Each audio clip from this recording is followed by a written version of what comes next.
Right, I'm going to begin simply just by asking how you came to be involved in Harriet. I was on stage at the time doing Colour Purple when Daniela Taplin-Lumberg and Deborah Martin-Chase, the producers, had come to see me. And then I didn't know they were in the audience. I didn't know they were looking at me for anything. And I got a call from a manager asking if Deborah could have a meeting with me. So I sat with Deborah at, I remember, the Mandarin Oriental for tea. And she told me about the script that she was bringing back and had for a while, and was finally trying to make into a film. I think it was going to happen. They were wanting it to happen the year that we spoke. And she told me that it was biopic of Harriet Tubman, and I fell out of my seat almost. And that's sort of where it begins. And from then till we started filming, it was like 3 years, and we were working on the script, working on the creativity of it, and getting it to where it is now.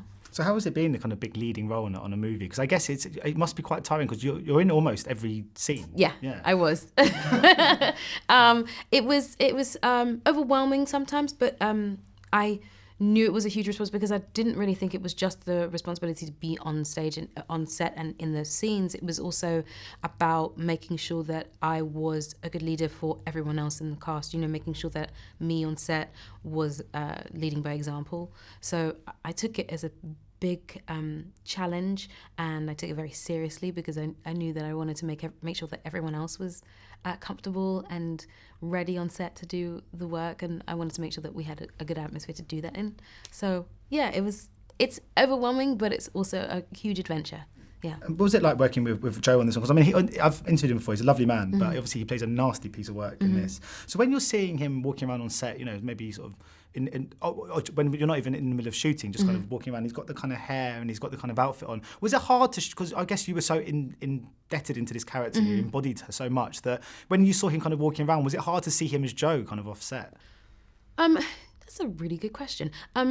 Sometimes it depends on the day. If we're shooting something that's particularly harrowing or particularly tough, it can be hard to differentiate the person from the character when they're in their role and in their costume. But Joe is so kind and sweet that you can't forget that about him. And also it's helpful to remember that the person is not the character, because it helps to communicate with that person.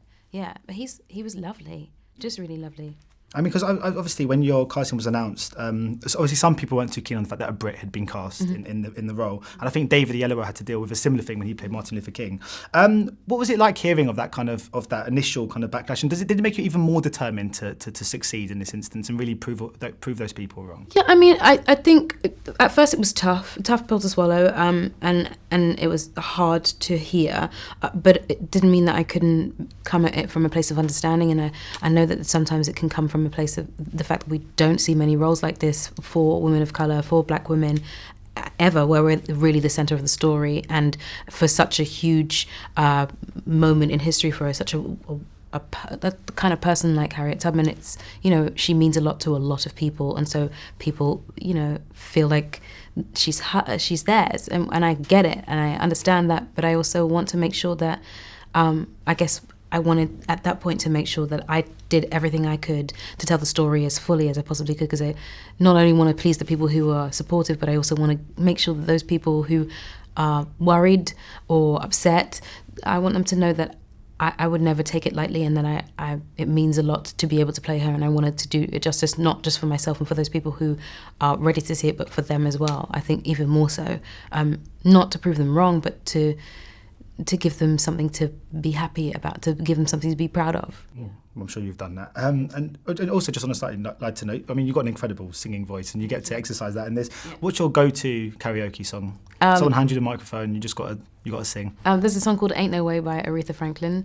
It's not necessarily the karaoke song, it's just a song I go to wherever I can. That and We Don't Need Another Hero by Tina Turner. Nice. Yeah. Cheers. No problem. Ladies and gentlemen, you're watching Hey You Guys! Hey You Guys, huh? Hey You Guys. Is that from the Goonies? It is indeed, yeah. Nice. Hey